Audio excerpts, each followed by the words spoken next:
श्रीगुरुभ्यो नमः। हरिः ओं। जयति हरिरचिन्त्यः सर्वदैवैकवन्द्यः परमगुरुरभीष्टावाप्तितस्सज्जनानां निखिलगुणगणार्णो नित्यनिर्मुक्तदोषः सरसिजनयनोऽसौ श्रीपतिर्मानदो नः। अशेषवाज्याड्यमलापहन्त्री नवं नवं स्पष्टसुवाक्प्रदायिनी ममेह जुहाग्रसुरङ्गनर्तकी भवप्रसन्ना वदने च मे श्रीः। बुद्धिर्बलं यशोधैर्यं निर्भयत्वमरोगताम् अजाड्यं वाक्पटुत्वं च हनुमस्मरणात् भवेत्। सत्यप्रमोदसञ्जातं विद्वत्कुमुदबान्धवं हितोपदेशकर्तारं सत्यात्मानं यतिं भजे। श्रीगुरुभ्यो नमः। हरिः ओं।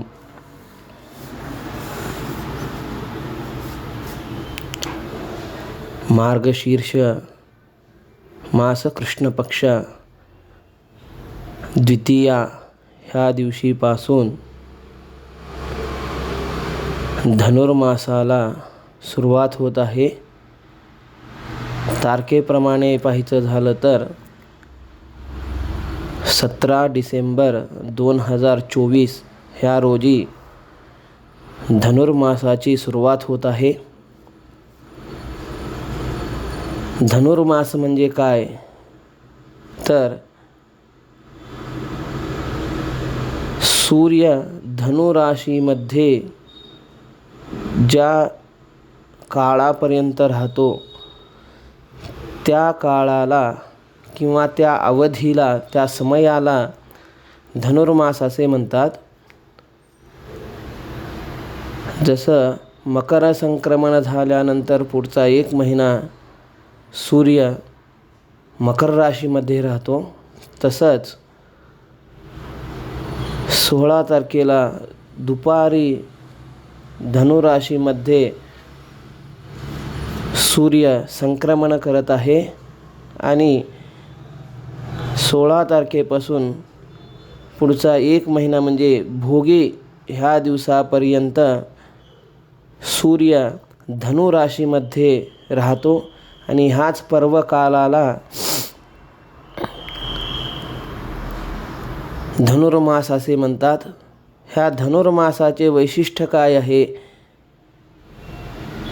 तर ह्या धनुर्मासामध्ये सूर्योदयाच्या 2 तास आधी जो उषक काल आहे त्या उषक कालामध्ये उठून भगवंताला पूजा करून मुग्धांना खिचडीचा नैवेद्य जर दाखवला तर विशेष पुण्यप्राप्ती आहे. ज्याप्रमाणे सूर्य कन्या राशीमध्ये असताना शेवटचे 15 दिवस उत्तर भागामध्ये जसा पितृकाल आहे, त्या पितृपक्ष असे म्हणतो आपण, त्या पितृपक्षामध्ये पितरांसाठी श्राद्ध इत्यादी क्रिया केल्यानंतर जसं पितरांना अक्षय फल प्राप्ती आहे, विशेष सद्गती प्राप्ती होते असं मासमहात्म्यामध्ये किंवा शास्त्रामध्ये सांगितलेलं आहे. त्याचप्रमाणे धनुर्मासामध्ये उषक कालामध्ये उठून स्नान संध्या वगैरे इत्यादी सर्व क्रिया करून भक्तीने भगवंताची पूजा अर्चना इत्यादी सर्व क्रिया करून विशेषतः भगवंताला खिचडीचा नैवेद्य जर दाखवला तर विशेष पुण्यप्राप्ती आहे. उषक कालामध्ये धनुर्मासाच्या उषक कालामध्ये उठून 1 दिवस जरीही भगवंताची पूजा अर्चना करून भगवंताला तांदूळ आणि मुगाच्या डाळीच्या खिचडीचा नैवेद्य समर्पण केला तर 1000 वर्षापर्यंत रोज पूजा केल्यानंतर जे पुण्यप्राप्ती आहे तेवढं पुण्य आपल्याला एका दिवसाच्या पूजेने धनुर्मासामध्ये प्राप्त होते. त्यासाठी प्रयत्नाने मनुष्याने धनुर्मासामध्ये भगवंताची पूजा करून भगवंताला मुग्धान्न नैवेद्य, मुग्धान्न म्हणजेच डाळ आणि मुगाची डाळ आणि तांदळापासून जे आपण खिचडी करतो त्या खिचडीलाच संस्कृतमध्ये मुग्धान्न असे म्हणतात. ह्या मुग्धान्नाचा नैवेद्य भगवंताला दाखवला तर प्रातःकालामध्ये सूर्योदयाच्या पूर्वी तर विशेष पुण्यप्राप्ती सांगितलेली आहे. फक्त हजारो वर्षापर्यंत पूजेचं पुण्य नाही तर 1 महिना जो कोणी भक्तिश्रद्धेने धनुर्मासामध्ये भगवंताची पूजा करतो आणि भगवंताला मुग्धान्न निवेदन करतो त्याला सर्व निष्काम भावनेने जर पूजा केली तर विशेष फलप्राप्ती आहे. किंवा काम्य भावना ठेवून फलापेक्षा ठेवून सुद्धा पूजा केली तर सर्व मनोरथाची सिद्धी ह्या धनुर्मासाच्या पूजेने प्राप्त होते. शास्त्रामध्ये सांगितलेलं आहे, निवेदयेन मे मुग्धान्नं सवै भागवतोत्तमः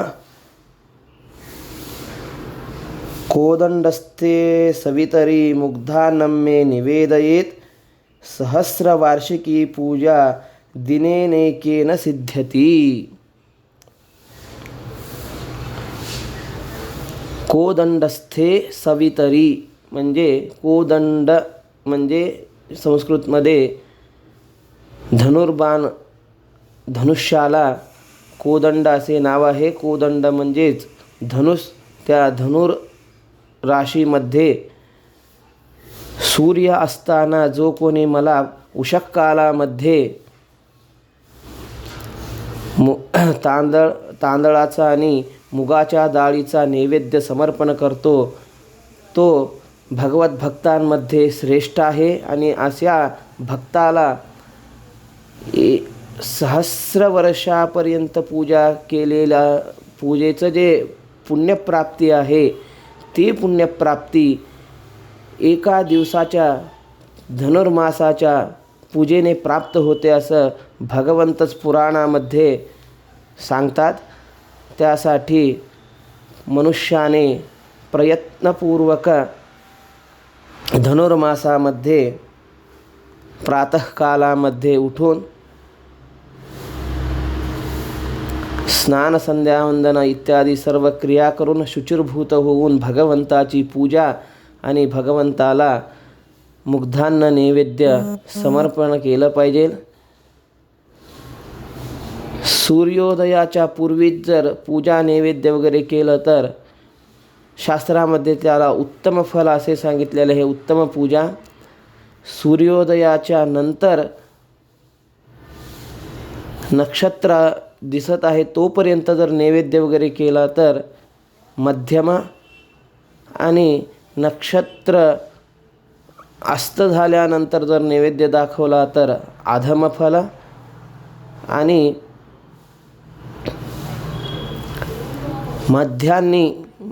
दुपारी पूजा वगैरे केली तर त्याला ते निष्फल सांगितलेलं आहे. त्यासाठी प्रातःकालामध्येच आवर्जून धनुर्मासामध्ये पूजा आणि मुग्धान्न समर्पण भगवंताला केले पाहिजे.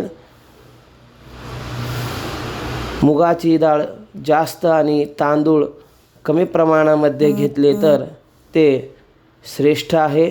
उत्तम नैवेद्य आहे, उत्तम फळ त्याला आहे. दोन्हीही समान घेतले, डाळ आणि तांदूळ दोन्हीही समान घेतले तर समफल आहे, मध्यम फल त्याला सांगितलेले आहे. आणि तांदूळ जास्त आणि मुगाची डाळ कमी घेतली तर त्याला अधम फल असे सांगितलेले आहे. ह्या धनुर्मासामध्ये जो कोणी आलस्य असो अथवा इतर काही कारणांतराने जर भगवंताची पूजा या धनुर्मासामध्ये केली नाही तर त्याला 7 जन्मामध्ये दारिद्र्य, मूर्खता किंवा क्षयरोग इत्यादी सर्व दुःखांची प्राप्ती होईल असं धनुर्मास महात्म्यामध्ये सांगितलेले आहे. धनुर्मासामध्येच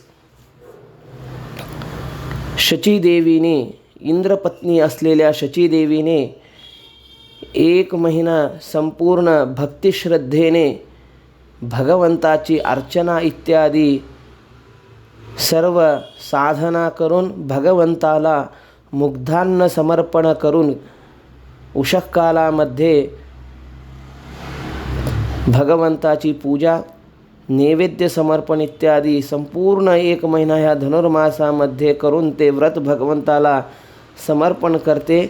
त्या व्रताच्या प्रभावाने, ह्या पुण्याच्या प्रभावाने इंद्रदेवांची जी इंद्रपदवी रिक्त झालेली असते, त्यांना इंद्रपदवीवरून ते च्युत झालेले असतात, ती इंद्रपदवी प्राप्त होते आणि त्रैलोक्याचं जे ऐश्वर त्यांना प्राप्त होतं ते ऐश्वर्यसुद्धा नष्ट झालेलं असतं, ते ऐश्वर्यसुद्धा पुन्हा त्यांना प्राप्त होते. ते ह्या धनुर्मासाच्या 1 महिना संपूर्ण पूजेच्या फलानेच त्यांना स्वर्गाधिपत्य पुन्हा प्राप्त होते. त्यासाठी अवश्य ह्या धनुर्मासामध्ये सर्वांनी उषःकालामध्ये उठून भगवंताची आराधना, भगवंताला मुग्धान्न समर्पण वगैरे अवश्य सर्वांनी केलंच पाहिजे.